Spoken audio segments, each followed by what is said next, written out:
किसी भी तरह का एग्ज़ाम क्यों ना हो, चाहे वो स्कूल एग्ज़ाम हो, बोर्ड एग्ज़ाम हो या कॉम्पिटिटिव एग्ज़ाम हो, क्वांटम नंबर बड़ा इंपॉर्टेंट टॉपिक है। इससे हर बार हर एग्ज़ाम में क्वेश्चन ज़रूर पूछे जाते हैं। नमस्कार दोस्तों, मेरा नाम राहुल आर्य है। आपका मेरे चैनल पे स्वागत है। और आज की इस वीडियो में जो टॉपिक हम कवर करने वाले हैं वो है कि वो कौन-कौन से इंपॉर्टेंट क्वेश्चन है जो क्वांटम नंबर टॉपिक से बार-बार उठ के आते हैं और बार-बार हर एग्ज़ाम में पूछे जाते हैं। चलिए शुरू करते हैं। पहला जो क्वेश्चन मैंने यहाँ लिया है वो ये है कि what are the quantum numbers. Quantum number basically कहते किसे हैं। तो ये क्वांटम नंबर्स मैंने बहुत डिटेल में मेरी प्रीवियस वीडियो में पढ़ाया है। अगर आपको पढ़ना है तो आप वहाँ से जाके पढ़ सकते हैं। आज की इस वीडियो में मेरा जो फोकस है वो इम्पोर्टेंट क्वेश्चन पे है कि कौन से क्वेश्चन हैं जो हर बार इस टॉपिक से उठ के आते हैं। तो पहला क्वेश्चन एक थ्योरेटिकल पॉइंट ऑफ व्यू से लिया है मैंने कि भी ये डिफाइन करना है कि भी क्वांटम नंबर कहते किसको हैं। सिंपल वे में डिफाइन करें कि ये एक 4 नंबर का सेट होता है। It is a set of 4 number which define the complete address of an electron in an atom. यानी जो इलेक्ट्रॉन का पता होता है ना, कंप्लीट पता, एड्रेस, उसे डिफाइन करते हैं क्वांटम नंबर, जो कि 4 नंबर का एक सेट है। ओके। जैसे वो कौन से क्वांटम नंबर्स है वो आगे मैंने अगले क्वेश्चंस में इंक्लूड किए हैं। क्वेश्चन 2 है, name the 4 quantum numbers and explain their significance. कि भाई वो जो चार नंबर का जो सेट जो हमने बोला है क्वांटम नंबर का, वो कौन से हैं और उनके सिग्निफिकेंस क्या है। देखो, पहला जो क्वांटम नंबर है उसे प्रिंसिपल क्वांटम नंबर कहते हैं। प्रिंसिपल क्वांटम नंबर्स इसे रिप्रेजेंट करते हैं स्मॉलर एन से। ये जो स्मॉलर एन है ये बेसिकली बताता है कि भी जो इलेक्ट्रॉन किसी एटम में प्रेजेंट है वो किस शेल में प्रेजेंट है। इलेक्ट्रॉन किस शेल में है। साथ में शेल रिलेट हो जाती है रेडियस के साथ और एनर्जी के साथ, क्योंकि जितना ज़्यादा शेल का नंबर होगा न्यूक्लियस से आप उतना दूर चले जाएंगे। जितना न्यूक्लियस से आप दूर जाते जा रहे हैं, एनर्जी ऑफ शेल भी बढ़ती जा रही है और साथ साथ रेडियस ऑफ दैट शेल भी बढ़ता जा रहा है। यानी प्रिंसिपल क्वांटम नंबर हमें बताएगा कि इलेक्ट्रॉन जो प्रेजेंट है वो किस शेल में प्रेजेंट है। जो सेकंड क्वांटम नंबर है इसे एजीम्यूथल क्वांटम नंबर कहते हैं। और एजीम्यूथल क्वांटम नंबर को जो रिप्रेजेंटेशन है वो एल से होता है। अब ये जो एजीम्यूथल क्वांटम नंबर है ये बेसिकली हमें बताता है कि उस शेल में कौन सी सब शेल्स प्रेजेंट है। शेल में सब शेल्स कौन सी हैं जहां पर वो इलेक्ट्रॉन प्रेजेंट है, जहां से वो इलेक्ट्रॉन बिलोंग करता है। यानी जब आप साई स्क्वेयर को, which is the probability of finding the electron, r radius के वर्सेस प्लॉट करते हैं, तो 3 डायमेंशन में कुछ स्पेसिफिक शेप मिलती है हमें जहाँ पर इलेक्ट्रॉन के मिलने की संभावनाएं ज़्यादा होती हैं। वो पर्टिकुलर शेल में प्रेजेंट सब शेल ही होती है, अलग अलग शेप की, 3 डायमेंशन में जहाँ इलेक्ट्रॉन के मिलने की संभावनाएं ज़्यादा हो। तो इस क्वांटम नंबर को जो बेसिकली सब शेल के बारे में हमें बता रहा है, शेप के बारे में हमें बता रहा है, उसे एजीम्यूथल क्वांटम नंबर कहते हैं। जो थर्ड क्वांटम नंबर है इसे मैग्नेटिक क्वांटम नंबर बोला जाता है। और मैग्नेटिक क्वांटम नंबर को मेंशन करते हैं एम से। मैग्नेटिक क्वांटम नंबर बेसिकली हमें बताता है कि वो जो सबशेल जो है उसमें पहली बात कितने ऑर्बिटल प्रेजेंट है, और जो वो पर्टिकुलर शेप की सबशेल आपने पढ़ी है उसका 3 डायमेंशन में ओरिएंटेशन कैसा है। यानी ये हमें बता देगा ऑर्बिटल्स के बारे में और साथ साथ उनकी ओरिएंटेशन भी। यानी 3 डायमेंशन में, जैसे कि पी में 3 ऑर्बिटल होते हैं, पी की शेप डंबल शेप होती है, तो वो पी एक्स के अंदर वो डंबल एक्स एक्सिस के अलोंग होता है, वाई में वो वाई एक्सिस के अलोंग, और पी जेड में वो जेड एक्सिस के अलोंग होता है। यानी मैग्नेटिक क्वांटम नंबर बेसिकली हमें बता रहा है कि भाई वो जो पर्टिकुलर आपने शेप पढ़ी सबशेल के अंदर उसका 3D में ओरिएंटेशन कैसा है और नंबर ऑफ पॉसिबल ऑर्बिटल्स किसी सबशेल में कितने हो सकते हैं। जो फोर्थ क्वांटम नंबर है उसे स्पिन क्वांटम नंबर कहा जाता है। जो स्पिन क्वांटम नंबर है इसे आप एस से रिप्रेजेंट करते हैं। किसी भी ऑर्बिटल में प्रेजेंट 2 इलेक्ट्रॉन के लिए इस क्वांटम नंबर की परमिसिबल वैल्यू 1/2 होती है। एक इलेक्ट्रॉन के लिए प्लस हाफ एंड दूसरे इलेक्ट्रॉन के लिए माइनस हाफ। तो ये बेसिकली हमें बताता है कि ऑर्बिटल में मैक्सिमम कितने इलेक्ट्रॉन आ सकते हैं। 2 इलेक्ट्रॉन आ सकते हैं, वो भी अपोजिट स्पिन के साथ। एक के लिए वैल्यू प्लस हाफ और दूसरे के लिए माइनस हाफ। तो ये हुआ हमारे 4 क्वांटम नंबर, जिन्होंने हमें बेसिकली बताया। पहले ने साइज के बारे में, एनर्जी के बारे में, दूसरे ने शेप के बारे में, तीसरे ने ओरिएंटेशन के बारे में और चौथे ने स्पिन के बारे में। चलिए अगले क्वेश्चन की तरफ चलते हैं। थर्ड क्वेश्चन मैंने लिया है write the possible values of n. N की कौन सी पॉसिबल वैल्यूज होती है? देखो, एन एक पॉजिटिव इंटीजर होता है, 1 2 3 4 5 एंड अप टू इन्फिनिटी तक। यानी 1 से स्टार्ट होके positive value positive integer 1 2 3 4 5 6 and so on infinity तक। बिकॉज जब आप श्रोडिंगर वेव इक्वेशन में साई स्क्वेयर को जब आप सोल्व करते हैं वो इक्वल टू जीरो कभी नहीं होता। Probability of finding the electron atom में कभी भी जीरो नहीं होती, चाहे आप कितना ही दूर न्यूक्लियस से क्यों ना चले जाएं। इसलिए 1 2 3 4 से लेके हम थियोरटिकली कह सकते हैं कि infinite number of shells present होती हैं, क्योंकि एन की जो वैल्यू है वो शेल का नंबर होता है। नेक्स्ट देखिए, अगला क्वेश्चन मैंने इंक्लूड किया है, how does N affect the size and energy of the orbital. कि भी जो एन है वो साइज और एनर्जी को कैसे अफेक्ट करता है। देखो, हमने पढ़ा है जब इसी चैप्टर में हम पढ़ रहे थे कि भी जो रेडियस होता है, वो रेडियस जो है वो बेसिकली जितना एन का नंबर बढ़ता है उतना ही रेडियस बढ़ता है। यानी न्यूक्लियस है यहाँ आपका, न्यूक्लियस के बाहर ये शेल्स प्रेजेंट है, जितना आप अगली शेल की तरफ जा रहे हैं उतना ये डिस्टेंस इनके बीच का बढ़ता जा रहा है। मींस जो रेडियस है वो इंक्रीज होता जा रहा है। दूसरा, जितना आप दूर जाते हैं, क्योंकि हमने ये पढ़ा है कि भी जब कोई इलेक्ट्रॉन इन्फिनिटी पे प्रेजेंट होता है उस पर न्यूक्लियस का इन्फ्लुएंस नहीं होता, तब इस इलेक्ट्रॉन की एनर्जी को माना जाता है ज़ीरो।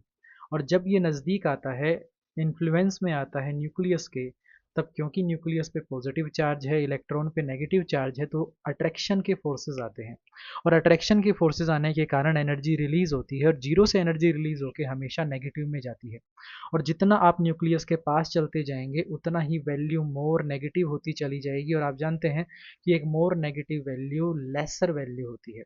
इसलिए न्यूक्लियस से जितना आप दूर जाते जा रहे हो, जो रेडियस है वो बढ़ता जा रहा है, साथ में जो एनर्जी है वो भी बढ़ती जा रही है।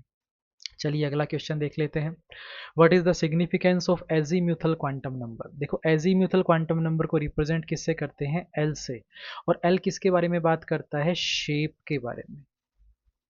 किसकी शेप? सब शेल्स की शेप। कैसे? अपनी वैल्यू से। देखो, एन के लिए हमने पढ़ा था, किसी भी स्पेसिफिक एन के लिए एल की वैल्यू होती है 0 से लेके n-1 तक। तो अगर ये वैल्यू 0 है, 1 है, 2 है, 3 है, तो ये रिप्रेजेंट करती है 0s को, 1p को, 2d को, 3f को। एस की जो शेप होती है वो आपकी स्फेरिकल शेप होती है, पी की जो शेप है आपकी वो डम्बल शेप होती है, डी की जो शेप है आपकी वो डबल डम्बल शेप होती है, इस काइंड से। यानी ये हमने पढ़ा कि भी वो जो एजीमुथल क्वांटम नंबर है वो सबशेल की शेप के बारे में बात करता है। और जो एफ की शेप है वो बहुत ज़्यादा कॉम्प्लेक्स होती है, जिसके कारण वो हमारे सिलेबस के बाहर की बात है। हम बात करते हैं सिर्फ एस के, पी की और डी की शेप के बारे में। चलिए अगले क्वेश्चन पे चलते हैं, write the possible value of l for n is equal to 4।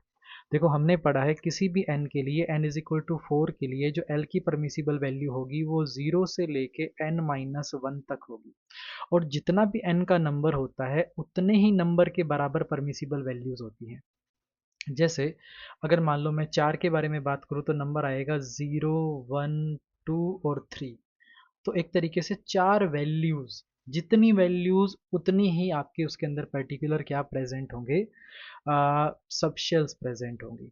जैसे n के अंदर विच इज इक्वल टू 4, एक 0, 0 जो है आपकी वो s सब शेल है, 1 है वो p है, 2 है वो d है, और 3 है वो f सब शेल प्रेजेंट है। यानी कोई भी n उसके अंदर 0 से लेके n-1 तक क्या प्रेजेंट होती हैं? सब शेल्स प्रेजेंट होती है। देखिए नेक्स्ट क्वेश्चन है, relate L with the orbital shape. L को रिलेट करना है शेप से। मैं अभी पढ़ा चुका हूँ कि भाई जो एल की वैल्यू है अगर वो 0 है, वो 1 है या 2 है। 0 रिप्रेजेंट करता है एस को जिसकी शेप स्फेरिकल होती है, 1 रिप्रेजेंट करता है पी को जिसकी शेप डम्बल शेप होती है, 2 रिप्रेजेंट करता है डी को जिसकी शेप हमारी डबल डम्बल शेप होती है। ओके, यानी जो हमारा एल है वो शेप से रिलेट करता है, वो हमें शेप के बारे में ही बताता है। नेक्स्ट क्वेश्चन है, what does the magnetic quantum number represent. जो मैग्नेटिक क्वांटम नंबर होता है जिसे आप m लेके चलते हैं, ये रिप्रेजेंट क्या करता है? देखो, अगर मैं n इज इक्वल टू 1 लूँ और इसके लिए l फाइंड आउट करूँ तो 0 से लेके n-1 तक होगा। यानी 0 से लेके 1-1 तक, meaning 0। n is equal to 1 के लिए जो l की परमिसिबल वैल्यू है वो 0 है।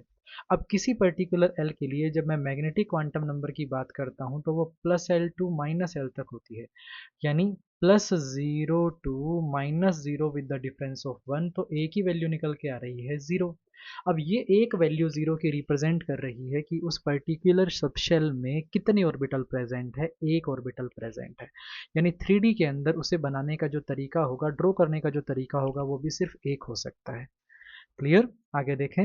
Right all the possible value of m l for the p orbital, d orbital and f orbital. देखो, हमने पढ़ा है ये जो एल की वैल्यू है 0, 1, 2 एंड 3। 0 रिप्रेजेंट करता है एस को, 1 करता है पी को, 2 करता है डी को, 3 करता है एफ को। अब इसके अंदर हमें बात करनी है, देखो कि पी ऑर्बिटल के लिए क्या एम एल की वैल्यू पॉसिबल हो सकती है। अब आप इसे ऐसे देखें कि भाई अगर P की बात कर रहे हैं तो P के लिए जो वैल्यू है L की वो है आपकी 1। अब 1 वैल्यू के लिए जब आप मैग्नेटिक क्वांटम नंबर M की वैल्यू निकालते हैं तो वो क्या होगी, +L टू -L, यानी +1 से लेके -1 तक, ये 3 परमिसिबल वैल्यूज़ होती हैं। ऐसी अगर D की हम बात करें जिसके L की वैल्यू 2 है, तो उसके जो M की परमिसिबल वैल्यू होगी वो होगी +2, +1, 0, -1 और -2।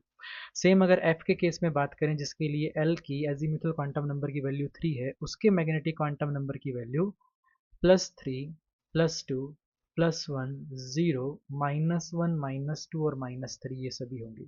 और अगर ये ना पूछा जाए कि कौन सी परमिसिबल वैल्यूज़ हैं, सिर्फ ये पूछा जाए कि बताइए कि कितनी वैल्यू हो सकती हैं उसकी पॉसिबल, तब हम सिंपल सी बात कहते हैं कि जी 2l+1 के बराबर होगी। जैसे हमसे पूछा गया था फर्स्ट पी के बारे में, उसके जो एल की वैल्यू है वो 1 है, तो 2 इंटू 1+1, 2 एकम 2 और +1 3, यानी टोटल 3 परमिसिबल वैल्यू है। ऐसे डी के लिए पूछा जाए तो 2l यानी 2 इंटू 2+1, 2 दूनी 4 और ये क्या करेंगे 5 करेंगे, यानी वो सीधा का सीधा आप 2l+1 करके टोटल परमिसिबल वैल्यूज़ भी निकाल सकते हो। अगले क्वेश्चन पे आ जाए। What are the possible value of the spin quantum numbers. हमने कहा था जो स्पिन क्वांटम नंबर s है उसकी जो पॉसिबल वैल्यू है वो 1/2 है। अब एक ऑर्बिटल में 2 इलेक्ट्रॉन प्रेजेंट होते हैं, एक के लिए ये वैल्यू +½ मानी जाती है, दूसरे के लिए ये वैल्यू -½ मानी जाती है। नेक्स्ट पूछा है why can only 2 electron occupy 1 orbital. एक ऑर्बिटल में मैक्सिमम 2 ही इलेक्ट्रॉन क्यों आते हैं, तो इसका आंसर हमारा स्पिन क्वांटम नंबर देता है, क्योंकि स्पिन क्वांटम नंबर की जो परमिसिबल वैल्यू है वो ±½ होती है। यानी 1/2 वैल्यू में प्लस से minus with the difference of 1 जाएंगे तो 2 ही वैल्यूज आपकी पॉसिबल होंगी, एक +½ और एक -½ इन 2 वैल्यूज के कारण यहाँ पर 2 ही इलेक्ट्रॉन पॉसिबल होते हैं किसी भी पर्टिकुलर ऑर्बिटल के अंदर। अब आते हैं कुछ नंबर बेस्ड क्वेश्चन, बड़े इंपॉर्टेंट है, बार बार पूछे जाते हैं। तो पहला देखो, number of subshells in the 5th shell पूछी गई है। शेल का नंबर मतलब n का नंबर अगर 5 दे दिया और किसी ने सबशेल पूछी हमसे, तो n = 5 में जो l की परमिसिबल वैल्यू होंगी उतनी सबशेल होंगी। ये होती है 0 से लेके n-1 तक। तो 0, 1, 2, 3 एंड 4, टोटल 5 परमिसिबल वैल्यूज हैं, तो 5 सबशेल्स होती हैं n = 5 के अंदर, 5th शेल के अंदर। दूसरा क्वेश्चन है number of the orbitals in m shell. देखो k, l, m, n nucleus से बाहर की तरफ जाने पे ये पर्टिकुलर शेल के नेम्स होते हैं, पहली शेल, दूसरी शेल, तीसरी शेल और चौथी शेल। एम शेल के बारे में बात कर रहा है तो एम के लिए जो क्वांटम नंबर एन की वैल्यू है वो 3 है। अब n = 3 है और ये हमें बात कर रहा है ऑर्बिटल्स के बारे में, तो हमें जाना पड़ेगा अगर n = 3 है तो l की वैल्यू परमिसिबल क्या होगी, वो होगी 0, 1 और 2। अब हमें जाना है कि भाई इस पर्टिकुलर L में नंबर ऑफ ऑर्बिटल्स कितने हैं, यानी हमें m की वैल्यू जाननी है। तो 0 के लिए जो आपकी परमिसिबल वैल्यू होती है L के लिए m की, वो +0 टू -0, तो सिर्फ a की वैल्यू होती है 0। वैसे ही अगर आप 1 के लिए बात करें तो +1 से लेके -1, तो 3 वैल्यूज होती हैं, एक +1, एक 0 और एक -1। और अगर 2 के लिए बोला जाए तो वैल्यूज होंगी +2 टू -2, यानी +2, +1, 0, -1 और -2। तो यहाँ पर हमारी वैल्यूज आ गई 5, यहाँ वैल्यूज आ गई 3, 5 और 3 8 और एक वैल्यू ये 0 आके 9 हो गई। यानी टोटल नंबर ऑफ ऑर्बिटल्स कितने होते हैं जी, 9 होते हैं। ठीक है, ऐसे किसी और शेल के बारे में भी पूछा जा सकता है, के बारे में, एल के बारे में, ऐसे ही एन के बारे में भी पूछा जा सकता है। जैसे अगले क्वेश्चन में इसने पूछ लिया total number of orbitals in n shell. ये आप खुद निकालने की ट्राई करेंगे, बस जहाँ तक हमने इसे ऐड कर दिया, n अगर आप ऐड करेंगे तो n इज इक्वल टू 4 हो जाएगा। जैसे ही n इज इक्वल टू 4 हो जाएगा वैसे ही जो l की वैल्यू है वो 0 1 2 एंड 3 आ जाएगी। यहाँ 2 तक तो हमने काउंट कर लिया, बस 3 जो आपकी l की वैल्यू है इसके लिए m की वैल्यू फाइंड आउट करनी है, उसे फिर इन नंबर में ऐड कर देना है, आपका आंसर आ जाएगा। नेक्स्ट देखो, maximum number of electron in the fourth shell. Fourth shell में कितने मैक्सिमम नंबर ऑफ इलेक्ट्रॉन आ सकते हैं, तो किसी भी शेल में कितने इलेक्ट्रॉन आ सकते हैं उसका जो फॉर्मूला होता है वो 2n² होता है। सो 2 × 4 का स्क्वायर, 2 × 4 × 4, 4 चौक 16, 16 दूनी 32, यानी हमारे कितने इलेक्ट्रॉन आ सकते हैं फोर्थ शेल के अंदर, 32 आ सकते हैं। एक मैजिक नंबर भी आता है केमिस्ट्री में, आप उसका ध्यान रखिएगा, लाइक 2 8 8 18 18 32। ये हर एक पर्टिकुलर शेल में कितने एलिमेंट्स प्रेजेंट है उसका नंबर होता है। यानी कोई हमसे पूछे कि फोर्थ शेल में कितने आपके प्रेजेंट है, देखो 1 2 3 4 ऐसे करके एलिमेंट कितने हैं, लेकिन जो ये क्वेश्चन पूछा गया था नीचे, maximum number of electrons, maximum number of electron होता है कि जितने एकोमोडेट किए जा सकते हैं, जितने हैं उतने ज़रूरी नहीं, जितने एकोमोडेट मैक्सिमम किए जा सकते हैं, मैक्सिमम निकालने का फॉर्मूला यही होता है 2n²। ओके, नेक्स्ट आ जाए, number of orbitals in P D and F subshells. देखो पी के अंदर, क्योंकि देखो इसके एल की वैल्यू से डिपेंड करता है कि आगे जाके ऑर्बिटल्स कितने होंगे, तो जो ये हमने पढ़ा है कि एस पी डी और एफ में इनकी जो वैल्यू होती है वो 0 1 2 और 3 होती है, और किसी भी सबशेल में जो ऑर्बिटल प्रेजेंट होते हैं वो 2l+1 से निकाले जाते हैं। तो देखो 2 × 0+1 करेंगे तो 1 ही परमिसिबल वैल्यू आएगी, 2 × 1 करेंगे तो टोटल 3 वैल्यू आएगी। यहाँ पर 2 दूनी 4 और 1 ऐड करेंगे तो 5 आएगी। यहाँ 3 दूनी 6 और 1 करेंगे तो 7 आएंगे, यानी 1 3 5 और 7 एसपीडीएफ में प्रेजेंट ऑर्बिटल्स की वैल्यू होती है। नेक्स्ट देखिए, कुछ फॉर्मूला बेस्ड क्वेश्चन भी आते हैं, ये तो हमें सीधे के सीधे लर्न करने हैं, हमारे बहुत काम आते हैं। देखो नंबर ऑफ सबशेल्स अगर हमें जाननी हो तो इसका n से पता लग जाता है कि like n is equal to 5 है, 6 है, 7 है। Number of orbitals in a shell अगर देखने हो, कितने ऑर्बिटल्स प्रेजेंट होते हैं किसी भी शेल के अंदर, तो वो n² से आपको पता लग जाता है। जैसे अगर आप n इज इक्वल टू 3 जाएंगे तो l की वैल्यू 0 1 और 2 आ जाएगी। 0, इसके अंदर परमिसिबल वैल्यू ऑफ m सिर्फ 1 आती है तो एक ही ऑर्बिटल, 1 के लिए 3 ऑर्बिटल, 2 के लिए 5 ऑर्बिटल, तो 5 और 3 8 और 1 9 टोटल नंबर आ जाएगा। जो 9 टोटल नंबर है वो देखो इसी 3 का स्क्वायर है। तो शॉर्टकट में बहुत इंपॉर्टेंट है ये कि भी हम सीधे n की वैल्यू से उसके अंदर प्रेजेंट ऑर्बिटल का नंबर भी एक्सप्रेस कर सकते हैं, which is equal to n²। अब कोई हमसे पूछे मैक्सिमम नंबर ऑफ इलेक्ट्रॉन कितने आ सकते हैं, अभी मैंने पिछले क्वेश्चन में बताया था 2n² आ सकते हैं। Number of orbital in A subshell, कितने ऑर्बिटल आ सकते हैं किसी सबशेल में, तो हम बार बार बात कर रहे हैं एक फॉर्मूले की 2l+1 की। फिर कोई हमसे पूछे कि total number of electron in A subshell, तो किसी सबशेल में जो ऑर्बिटल प्रेजेंट होते हैं हर ऑर्बिटल में 2 इलेक्ट्रॉन भरे जा सकते हैं, तो उसी नंबर को 2 से मल्टीप्लाई कर दो, आपको टोटल नंबर ऑफ इलेक्ट्रॉन्स के बारे में पता लग जाएगा। तो देखिए क्वेश्चन ये है, determine whether the following sets are possible और नॉट। अगर वो पॉसिबल है तो हमें ये भी बताना है कि वो किस ऑर्बिटल के लिए पॉसिबल होगा। तो पहले क्वेश्चन पे आए, मैं आपको इसके अंदर सिर्फ 2 ही पार्ट करवाऊंगा, बाकी पार्ट आपको खुद ट्राई करने हैं।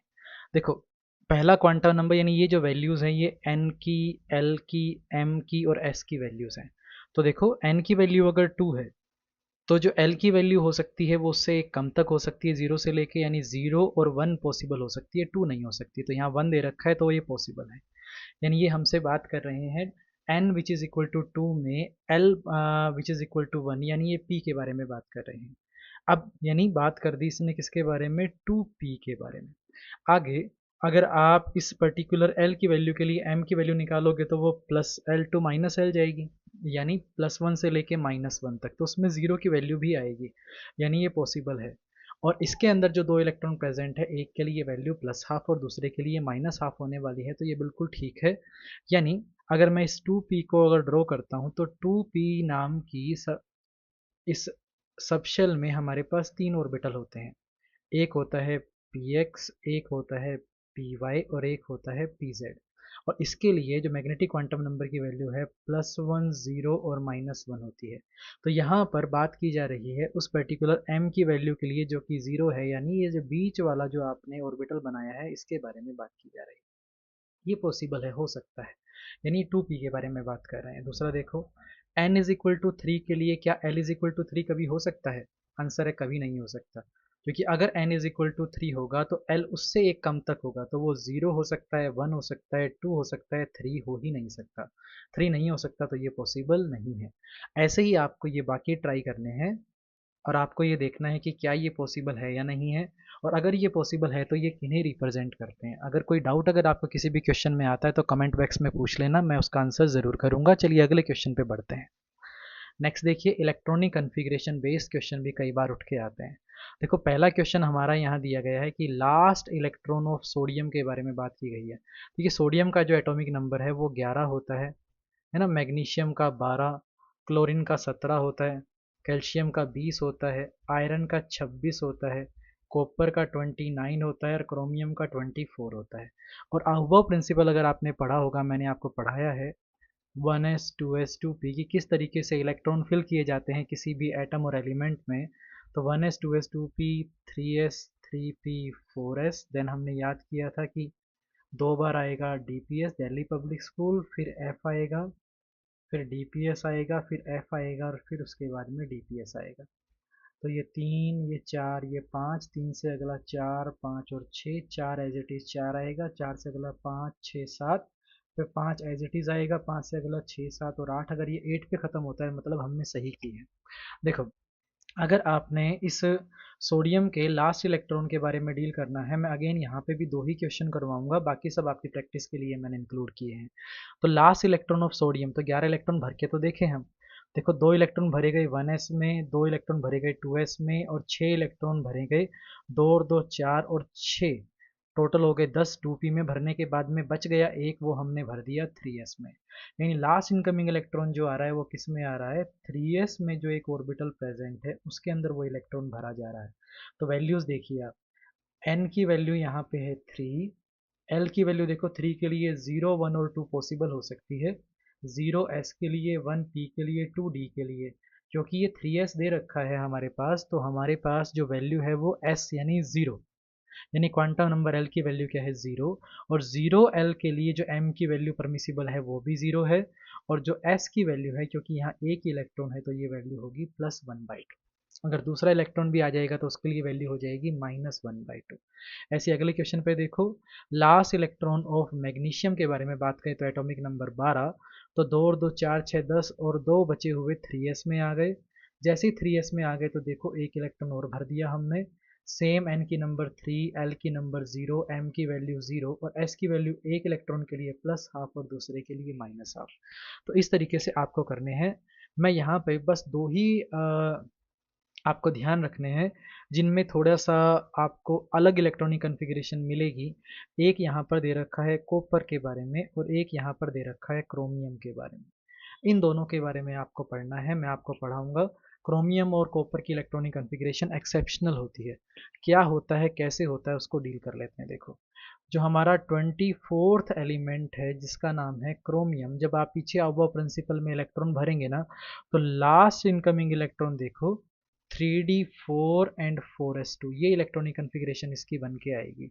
लेकिन ये इलेक्ट्रॉनिक कन्फिग्रेशन इसकी सही नहीं है, क्योंकि इसकी एक्सेप्शनल इलेक्ट्रॉनिक कन्फिग्रेशन होती है 4s से एक इलेक्ट्रॉन जंप कर जाता है 3d के अंदर। एज ए रिजल्ट यहाँ 3d5 एंड 4s1 इलेक्ट्रॉन हो जाता है। सेम वे में अगर आप कॉपर को डील करेंगे जिसका 29th एटॉमिक नंबर है, तो इसके केस में अगर आप नॉर्मल आउबा प्रिंसिपल भरेंगे इलेक्ट्रॉन तो 3d9 एंड 4s2 भरा जाएगा। अगेन ये फिर गलत होती है, एक ऐसे इलेक्ट्रॉन 4s से जंप करके पीछे आ जाता है 3d के अंदर, तो वो बन जाता है 3d10 एंड 4s1। तो ये जो दोनों की इलेक्ट्रॉनिक कन्फिग्रेशन है 3d सीरीज में कॉपर एंड क्रोमियम, ये बहुत इंपॉर्टेंट है, बार बार हर एग्जाम में पूछा जाती है। इन्हें कहते हैं एक्सेप्शनल इलेक्ट्रॉनिक कन्फिग्रेशन। अब एक्सेप्शनल इलेक्ट्रॉनिक कन्फिग्रेशन का रीज़न अगर हमसे पूछा जाए तो देखो मेन जो रीज़न रहता है कि ये जो आपका 3d और 4s जो दो आपकी ऑर्बिटल्स हैं, सबशेल्स हैं, इनकी जो एनर्जी है वो कंपेरेबल है। तो अगर कोई इलेक्ट्रॉन पीछे जाने से फ़ायदा हो रहा हो तो इलेक्ट्रॉन पक्का पीछे जा सकता है, और इलेक्ट्रॉन के पीछे जाने से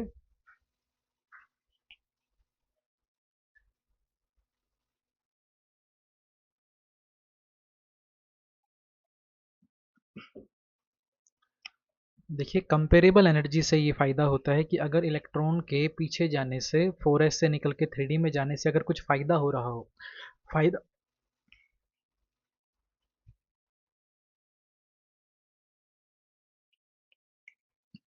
क्योंकि 3d की और 4s सबशेल की एनर्जी कंपेरेबल है, तो इलेक्ट्रॉन बड़े आसानी से 4s से निकल के 3d की तरफ जा सकता है।